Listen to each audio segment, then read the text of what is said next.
បាទប្រិមិត្តថ្ងៃនេះថ្ងៃទី27ខែធ្នូឆ្នាំ2025យើងអាចចាត់ទុកថាជាថ្ងៃដ៏ត្រចះត្រចង់និងជាថ្ងៃដែលមានពន្លឺនៃសេចក្តីសង្ឃឹមទៅលើសុខសន្តិភាពដោយនៅក្នុងថ្ងៃនេះគឺភាគីនៃក្រសួងការពារជាតិនៃប្រទេសកម្ពុជាក៏ដូចជាប្រទេសថៃបានធ្វើការប្រជុំពិសេសដើម្បីបញ្ឈប់នៅអរិភាពក៏ដូចជាការឈប់បាញ់ដែលរយៈពេលជិត20ថ្ងៃរួចមកនេះសង្គ្រាមដ៏ខ្លាំងក្លាវាយប្រហារនៅតាមព្រំដែនធ្វើឲ្យប្រទេសទាំងពីររងនឹងការបំផ្លិចបំផ្លាញដោយសារតែភាគីថៃឈ្លានពានទឹកដីកម្ពុជាហើយថ្ងៃនេះក៏យើងសូមលើកយកនៅទស្សនវិភាគខ្លះៗអំពីអ្វីដែលហៅថាព្រមព្រៀងឬក៏សេចក្តីថ្លែងការណ៍រួមរវាងរដ្ឋមន្ត្រីក្រសួងការពារជាតិនៃប្រទេសកម្ពុជានិងថៃដែលបានសម្រេចនៅក្នុងការជួបប្រជុំគ្នាហើយទទួលបាននៅភាពជោគជ័យដោយភាគីនៃប្រទេសកម្ពុជានិងថៃបានធ្វើនៅសេចក្តីថ្លែងការណ៍រួមមួយថានឹងបញ្ឈប់នៅការវាយប្រហារបង្កអរិភាពគ្នារវាងកងទ័ពនៃប្រទេសទាំងពីរដោយឈប់ប្រើនៅអាវុធអំពើហិង្សាដាក់គ្នាទៅវិញទៅមកទោះបីជាវាយប្រហារគ្នាទៅលើករណីណាក៏ដោយទាំងទៅលើយោធាទាំងទៅលើតំបន់ជនស៊ីវិលឬក៏គ្រប់មធ្យោបាយនៃអាវុធទាំងអស់គឺត្រូវតែបញ្ឈប់ចាប់ពីថ្ងៃទី27ខែធ្នូឆ្នាំ2025នេះវេលាម៉ោង12ថ្ងៃត្រង់ហើយនេះក៏ជាដំណឹងដ៏រីករាយមួយរវាងប្រទេសទាំងពីរពិសេសគឺបងប្អូនជនភៀសសិកនៃប្រទេសទាំងពីរក៏ដូចជាកងទ័ពដែលគេសង្ឃឹមថានឹងទទួលបាននៅភាពជោគជ័យជាបន្តជារៀងរហូតទោះបីជានៅក្នុងកម្រិតនៃការសាកល្បងរយៈពេល72ម៉ោងយ៉ាងណាក៏ដោយក៏ប៉ុន្តែអ្វីដែលភាពនៃការមិនទាន់ទុកចិត្តគ្នា 100% វាចាត់ទុកថាជាដំណើរមួយ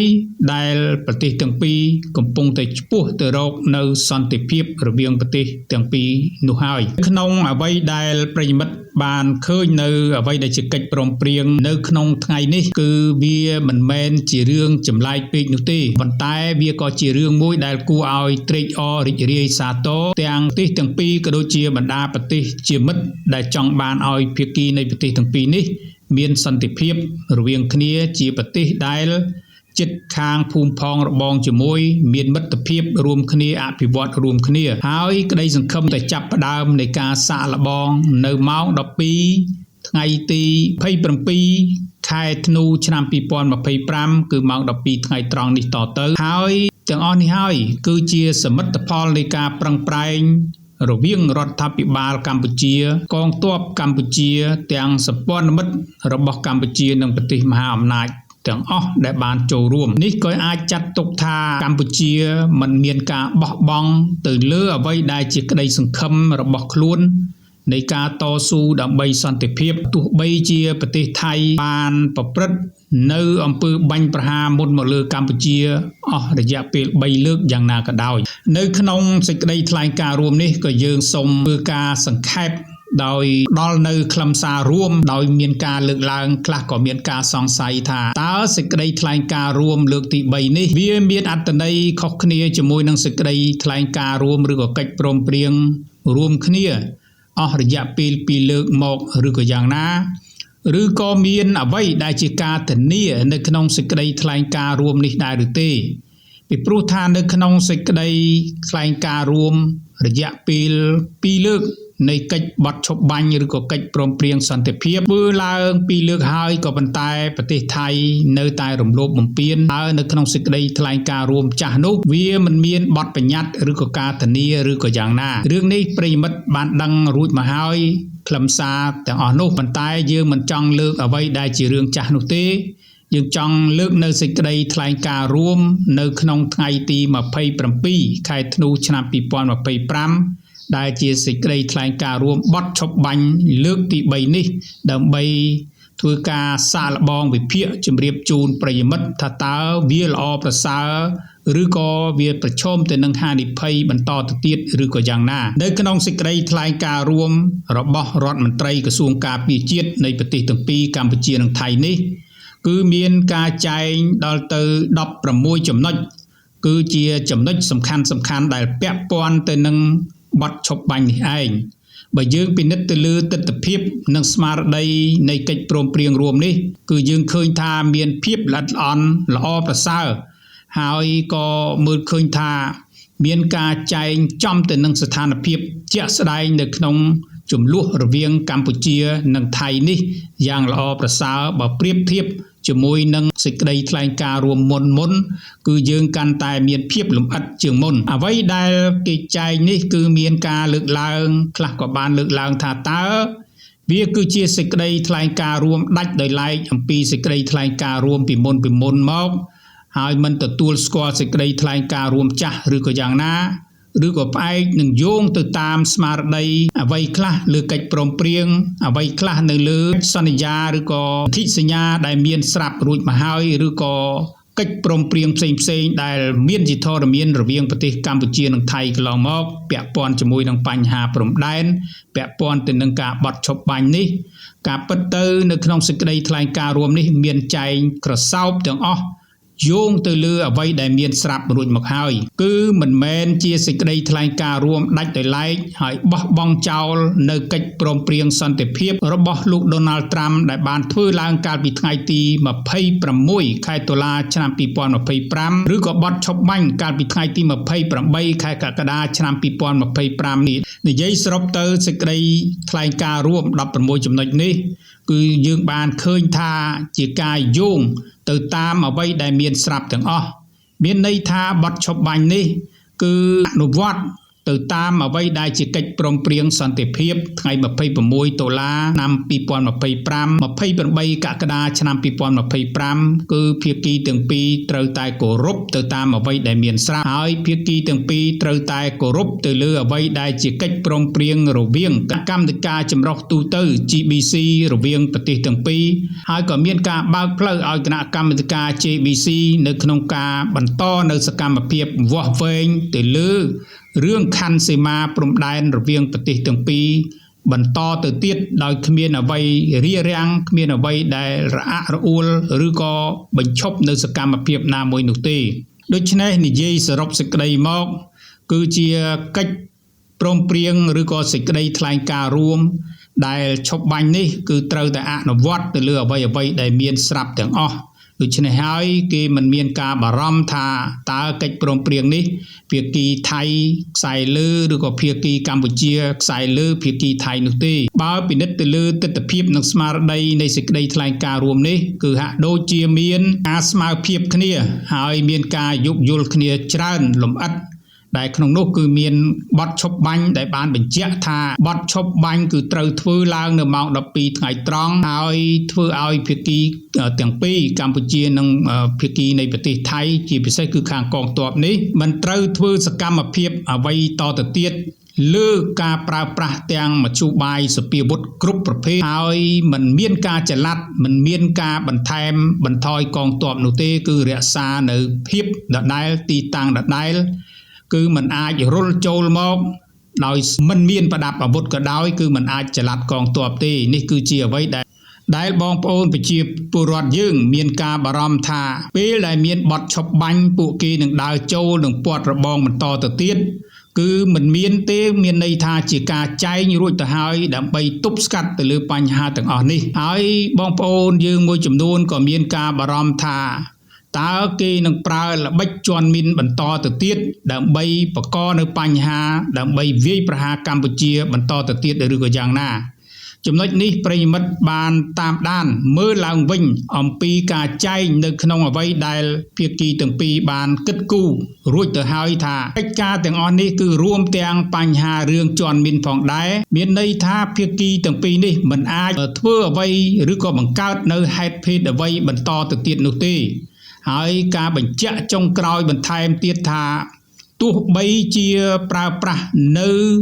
អ្វីដែលបានកើតឡើងក៏ដោយគឺហាមដាច់ខាតមិនឲ្យមានការផ្ទុះអាវុធនេះគឺជាការបញ្ជាក់បន្ថែមទៅទៀតមិនមែនជាការយកលេសនេះលេសនោះយកមកធ្វើការចោទប្រកាន់គ្នាទៅវិញទៅមកនោះទេនេះគឺជាអ្វីមួយដែលគេមើលឃើញថាហាក់ដូចជាមានការចែងលម្អិតបន្ថែមទៅលើទស្សនវិជ្ជាជាក់ស្ដែង ដែលភាគីកន្លងមកនេះគឺមានការបារម្ភហើយក៏មានការរុលចូលដោយមិនមានប្រដាប់អាវុធក៏ដោយមានក៏ដោយក៏មិនអាចមានការចល័តកងទ័ពនោះទេហើយរឿងដែលជន់មីនក៏ដោយរឿងអីក៏ដោយមិនមែនចេះតែផ្ទុះមីនហើយខ្លួនឯងចល័តកងទ័ពឬក៏ប្រើនៅ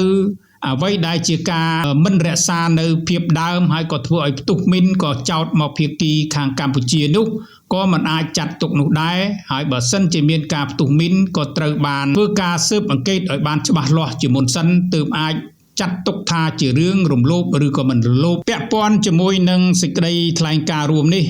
គឺគេឃើញមានចំណុចដល់ទៅ4ចំណុចចុងក្រោយគឺនៅក្នុងចំណុចដែលចំណុចទី13រហូតមកដល់ចំណុចទី16គឺមានការចែងលម្អិតទៅលើការធានាផងដែរដែលគេអាចជឿទុកចិត្តបានឬក៏ដែលបងប្អូនប្រជាពលរដ្ឋយើងមួយចំនួនដែលមានការបារម្ភថាជាល្បិចដើម្បីយកខ្មោចទាហានរបស់ថៃវិលទៅវិញឬក៏ជីកលេនដ្ឋានឬក៏បង្កើនកងទ័ពអីជាដើមលក្ខណៈដែលជាការចេះតែមានការបារម្ភនោះវាគឺជារឿងមួយដែលពិតមែនហើយថាបារម្ភនេះវាតែងតែកើតមានហើយក៏ប៉ុន្តែសម្រាប់គណៈកម្មាធិការនៃការដោះស្រាយបញ្ហានេះក៏មានការគិតល្អិតល្អន់ផងដែរតាក់ទងទៅនឹងបញ្ហាទាំងអស់នេះមិនមែនតែភាគីកម្ពុជាឬក៏ភាគីថៃទេមានន័យថារក្សាដូចគ្នាហើយក៏មានការធានាផងដែរទៅលើបញ្ហាណាមួយដែលបានកើតឡើងជាបន្តទៅទៀតនៅក្នុងនោះក៏មានការចែងនៅក្នុងចំណុចទី13ដែលដើម្បីឲ្យមាននៅប្រសិទ្ធភាពនេះគឺភាគីទាំងពីរនេះបានយល់ព្រមគ្នាដើម្បីប្រើប្រាស់ទៅនឹងការសម្របសម្រួលព្រំដែនកម្ពុជាថៃនិងថៃកម្ពុជាដើម្បីធានាថាបទឈប់បាញ់នឹងត្រូវបានអនុវត្តឲ្យបានគ្រប់ហើយនឹងមានការគ្រប់គ្រងទៅលើស្ថានភាពនៅនឹងកន្លែងដើម្បីដោះស្រាយអំពីឧបទ្ទហេតុឲ្យបានទាន់ពេលវេលាហើយទប់ស្កាត់នឹងការយល់ច្រឡំក្រោមការសង្កេតនិងការផ្ទៀងផ្ទាត់របស់ក្រុមអ្នកសង្កេតការរបស់អាស៊ានផងដែរមានន័យថាក្រុមសង្កេតការនៅតែបន្ត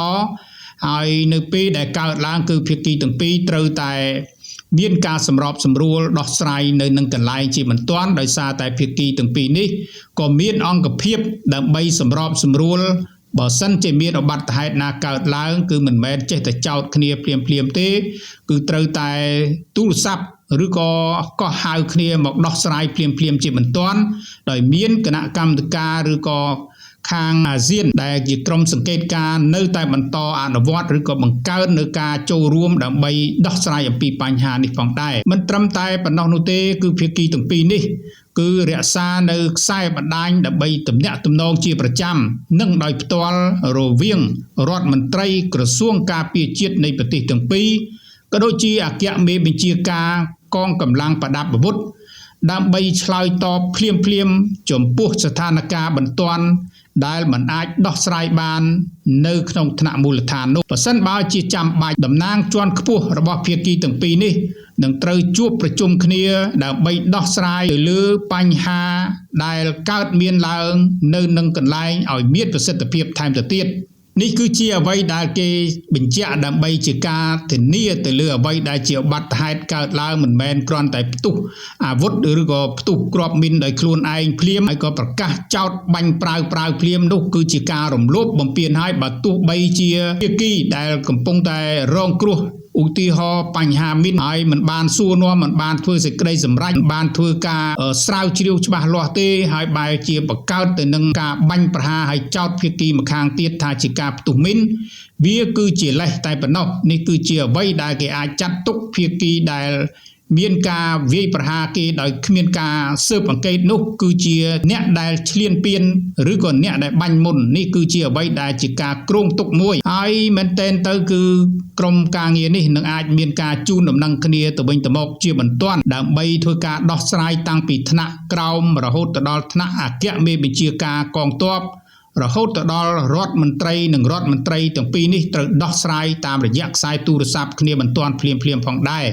នេះគឺជាបញ្ហាមួយដែលធ្វើឲ្យគេមានការកក់ក្ដៅខ្លះផងដែរដែលតាក់ទងជាមួយនឹងអ្វីថាតើមានការធានារឿងនេះការពិតទៅវាគឺជាការធានាមួយដ៏ល្អហើយបើទោះបីជាមិនមានសាក្សីពីប្រទេសមហាអំណាចឬក៏បណ្ដាប្រទេសផ្សេងៗដើម្បីធ្វើការសង្កេតការណ៍ជាសាក្សីក្នុងគណៈពេលណាមួយដែលផ្ទុះអាវុធយ៉ាងណាក៏ដោយក៏មាននៅក្រុមអ្នកសង្កេតការណ៍របស់អនុព័ន្ធយោធារបស់អាស៊ាន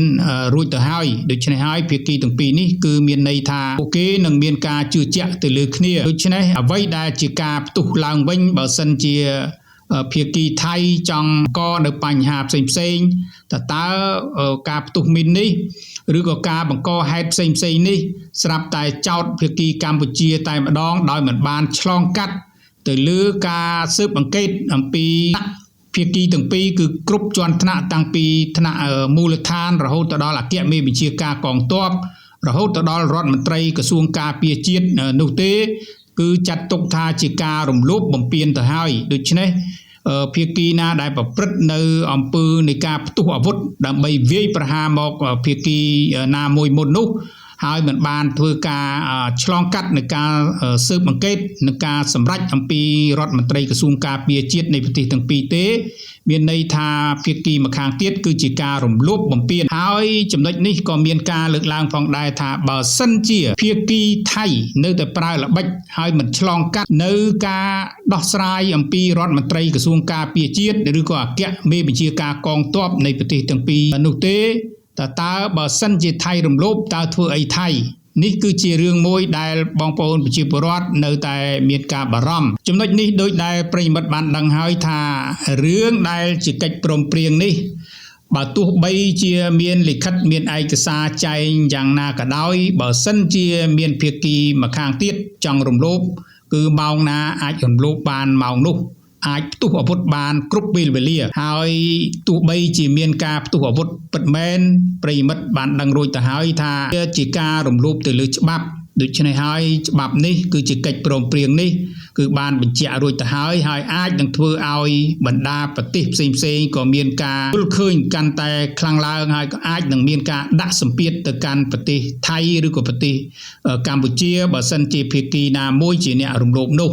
ដូច្នេះនេះគឺជាកិច្ចព្រមព្រៀងអាចចាត់ទុកថាជាប្លង់រឹងមួយហើយសំណួរចោទសួរថាតើធ្វើម៉េចដើម្បីកុំឲ្យគាត់ចេះតែរំលោភបន្តទៅទៀតយើងមានកិច្ចព្រមព្រៀងរួចទៅហើយចំណុចនេះគឺពិបាកនៅក្នុងការអ្នកណាដែលធានាចំពោះបញ្ហានៃការមិនឲ្យផ្ទុះអាវុធមុននោះណាបើសិនជាមានចេតនានៅក្នុងការប្រព្រឹត្តបទល្មើសទៅហើយឧបមាដូចជាយើងនៅក្នុងផ្ទះសុកស្រាប់តែមានចោរមួយក្រុមវាមកប្លន់វាមកបាញ់តើយើងមានការធានាពីខាងអាជ្ញាធរពីច្បាប់រួចទៅហើយហេតុអីបានជានៅតែមានចោរមកបាញ់មកប្លន់នៅក្នុងផ្ទះឬក៏នៅក្នុងហាងយើងធ្វើយ៉ាងម៉េចកុំឲ្យវាមានអំពើនៃការបាញ់ប្រហារឬក៏ប្លន់ចំពោះទ្រព្យសម្បត្តិរបស់យើងជាមុននោះវាលំបាកណាស់សូម្បីតែនៅសហរដ្ឋអាមេរិកក៏ដូច្នោះនោះដែរទោះបីជាមានច្បាប់តឹងរឹងមានកងសន្តិសុខការពារក្នុងលក្ខណៈជាប្រទេសមហាអំណាចយ៉ាងណាក៏ដោយក៏នៅតែមានជនល្មើសនៅក្នុងការមកបាញ់រះ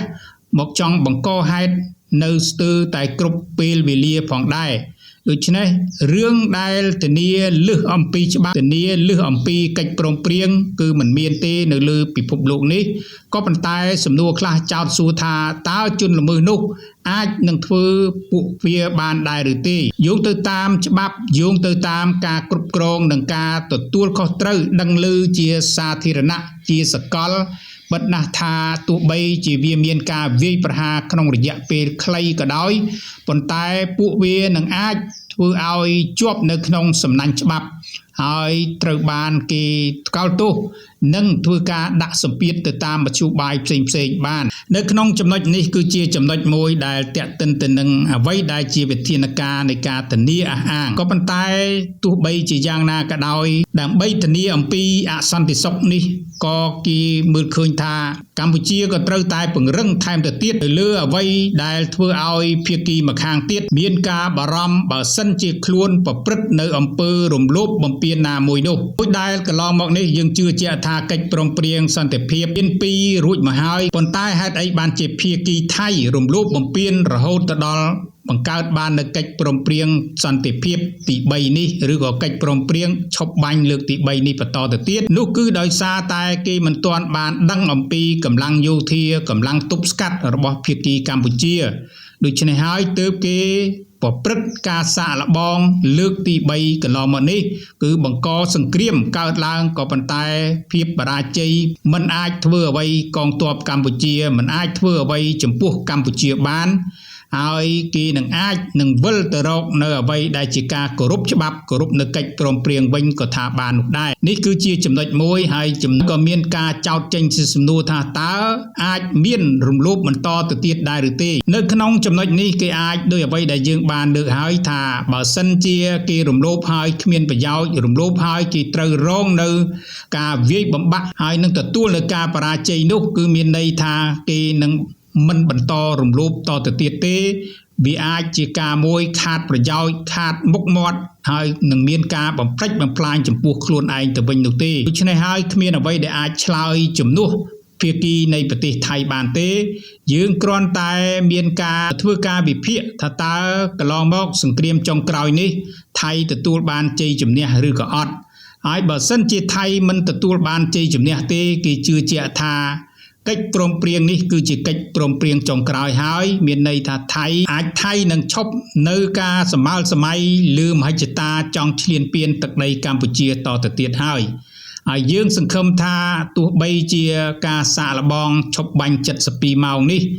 គ្រាន់តែជាការសាកល្បងដើម្បីស្ដារមុខមាត់ចំពោះភាគីប្រទេសថៃដែលបរាជ័យនៅក្នុងការឈ្លានពានទឹកដីកម្ពុជាយ៉ាងណាក៏ដោយក៏គេសង្ឃឹមថាថៃទំនងជាឈប់ប្រើប្រាស់មហិច្ឆតារំលោភឈ្លានពានឬក៏បង្កនៅការបាញ់ប្រហាររំលោភដោយកម្លាំងយោធាបន្តទៅទៀតហើយនឹងវិលទៅរកនៅការគោរពទៅលើបទឈប់បាញ់ចាប់ពីពេលនេះក៏ដូចជាការគោរពទៅលើកិច្ចព្រមព្រៀងសន្តិភាពនិងបទឈប់បាញ់កាលពីថ្ងៃទី28កក្កដាឆ្នាំ2025ហើយនឹងផ្ដល់ឲ្យនៅគណៈកម្មាធិការ JBC របស់ភាគីនៃប្រទេសថៃនិងប្រទេសកម្ពុជាដំណើរការទៅតាមបច្ចេកទេសការវាស់វែងព្រំដែនសីមារវាងប្រទេសទាំងពីរនោះឡើងវិញហើយធ្វើឲ្យប្រទេសទាំងពីរនេះនឹងក្លាយទៅជាប្រទេសប្រកបទៅដោយប្រទេសជិតខាងល្អមានសន្តិភាពនិងការអភិវឌ្ឍរួមគ្នាចាប់ពីពេលនេះតទៅ